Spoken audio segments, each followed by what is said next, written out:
The situation with the South African National Prosecuting Authority is now getting downright embarrassing. The NPA, which we understand was gutted by the Jacob Zuma administration, but not repaired by the President Cyril Ramaphosa administration, is now costing the country money. They fumbled yet another case. This is a case of Makashula, the guy who looted the Free State. And at one point, in the infinite wisdom, the ANC elected as their Secretary General. That didn't last long. But the guy was basically a low-level thug.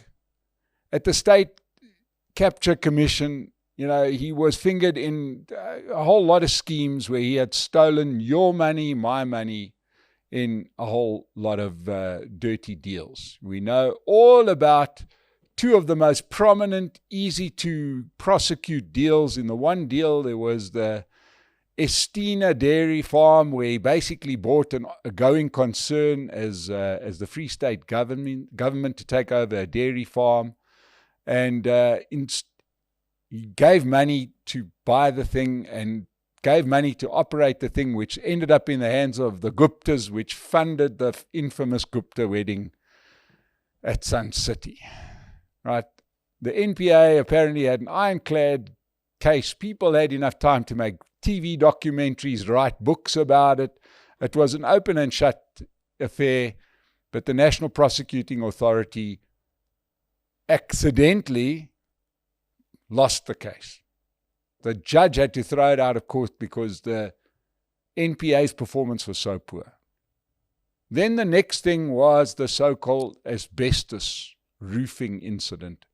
Many of the old government-built houses had asbestos in the roof, and he paid millions and millions of our money, yours and mine, tax money, to Edwin Sodi, another BE ANC pal, paid them millions and millions, if I'm not mistaken, 21 million rand, to walk into a house and look up at the roof to decide that it had asbestos in, when we already knew the outcome. This was corruption that was easy to prove, and the NPA fumbled that case as well.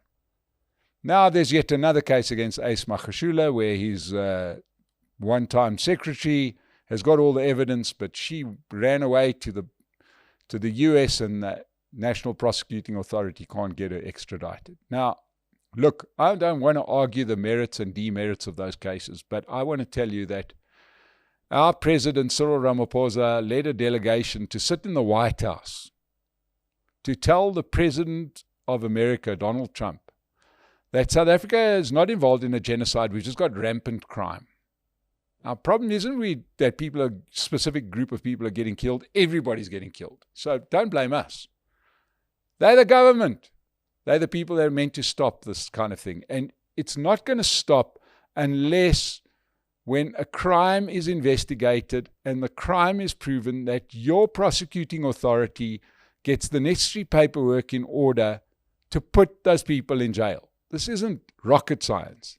The system falls apart if the NPA and the justice system do not work. Now, we understand that there's a political motivation here by the ANC not to have the justice system working, right?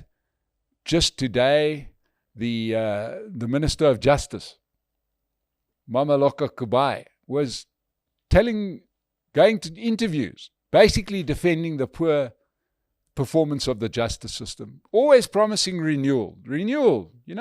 One of these days we're going to renew it. But the bottom line is our justice system still runs paper-based systems. You can't get a date in court. Everything doesn't work. But that is on purpose. Why? Because if the justice system worked, if the criminal justice system worked like it worked when we had the Scorpions, half of Parliament would be in jail by now. Right? Half of the ANC MPs, I think there's something like 80 of them right now that were fingered in the State Capture Commission, are sitting in Parliament. About 20 of the 40 MK politicians have been fingered in the State Capture Commission and should be in jail.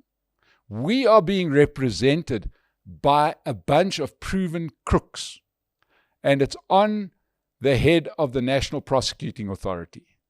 A couple of years ago, this woman, Shamila Batoy, was put in charge. She sat back, I presume, crocheting doilies or, I don't know, doing crossword puzzles. She hasn't prosecuted anybody. Nobody goes to jail.